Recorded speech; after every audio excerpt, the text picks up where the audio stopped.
नमस्कार बंधुरा शिवानी रान्नाघरे आपनादेर सबाइके स्वागत जानाच्छि।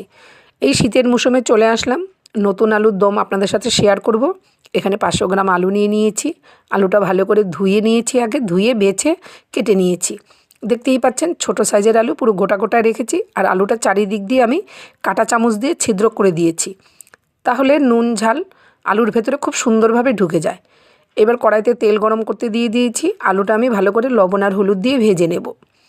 আলুটা ভাজার সময় গ্যাসের ফ্লেমটা লোতে রেখে, মানে লো টু মিডিয়ামে রেখে আলুটা ভালো করে বারবার নেড়ে চেড়ে ঢেকে দিতে হবে। দেখতেই পাচ্ছেন আমি ঢেকে দিয়েছি। কিছুক্ষণ পর ঢাকনাটা তুলে আবারও নেড়ে দিলাম। ভালো করে উল্টিয়ে পাল্টিয়ে নেড়ে দিয়ে আবারও ঢেকে দিতে হবে। এইভাবে আলুটা ভেজে নিলে আলুটা খুব সুন্দর নরম হয়, খেতেও দুর্দান্ত হয়। আলুটা খুব সুন্দর করে ভাজা হয়ে গেছে। এবার আমি একটা পাত্রে নামিয়ে নিচ্ছি।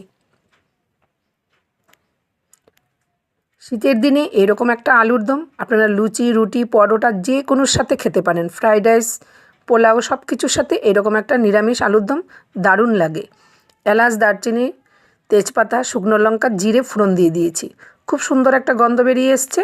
এবার দিয়ে দিলাম কেটে রাখা একটা টমেটো। টমেটোটা দিয়ে এখানে আছে জিরে, ধনে, আদা, কাঁচা লঙ্কা পেস্ট করা। তার মধ্যে পরিমাণ মতো কড়াইশুঁটি দিয়ে দিয়েছি। স্বাদ মতো লবণ আর হলুদ দিয়ে দিলাম। দিয়ে মশলাটা আমি খুব সুন্দরভাবে কষিয়ে নেব, যাতে জিরে আদার কাঁচা গন্ধটা চলে যায়। যখনই তেলটা আলাদা হয়ে যাবে বুঝতে হবে মশলাটা খুব সুন্দরভাবে কষানো হয়ে গেছে। এইবার কাজু বাদাম আর চারমগজ বাটা ছিল সেটা দিয়ে দিয়েছি। বাটিটা ধুয়ে সামান্য একটু জলও দিয়ে দিলাম। গ্যাসের ফ্লেমটা এবার লোতে রাখতে হবে, রেখে মশলাটা খুব সুন্দরভাবে কষিয়ে নিতে হবে। যেহেতু কাজু বাদাম আছে, একটু তলায় ধরে যাওয়ার ভয় আছে, তাই গ্যাসের ফ্লেমটাকে লোতে রাখতে হবে। আমি 4টে কাঁচা লঙ্কা দিয়ে দিয়েছি। এই লঙ্কাটা ভেঙে খেতে দারুণ লাগে বন্ধুরা। তারপরে যখন তেলটা আবারও আলাদা হয়ে যাবে ভেজে রাখা আলুটা দিয়ে দিলাম। দিয়ে এবার মশলার সাথে আলুটা খুব সুন্দরভাবে কষিয়ে নিতে হবে। আপনারা দেখতেই পাচ্ছেন ভিডিওতে আলুটা খুব সুন্দরভাবে কষিয়ে নিয়েছি।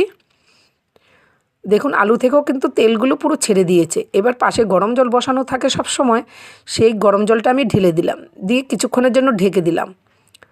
এবার ঢাকনাটা সরিয়ে আপনাদেরকে আবারও দেখাচ্ছি। দেখুন আলুটা খুব সুন্দর নরম হয়ে গেছে একদম। এরকম একটা আলুর দম থাকলে আর কিছুই লাগে না বন্ধুরা।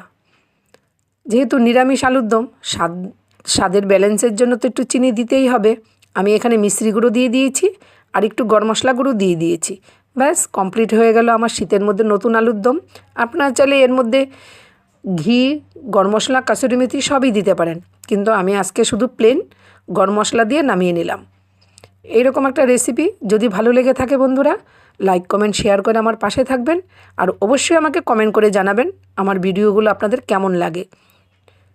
আমি আপনাদের কমেন্টের আশায় থাকি। খুবই ভালো লাগে আপনাদের কমেন্টগুলো পড়তে। এরকম নতুন নতুন রেসিপি দেখতে হলে আমার পেজটাকে ফলো এবং সাবস্ক্রাইব করে আমার পাশে থাকতে হবে। টাটা।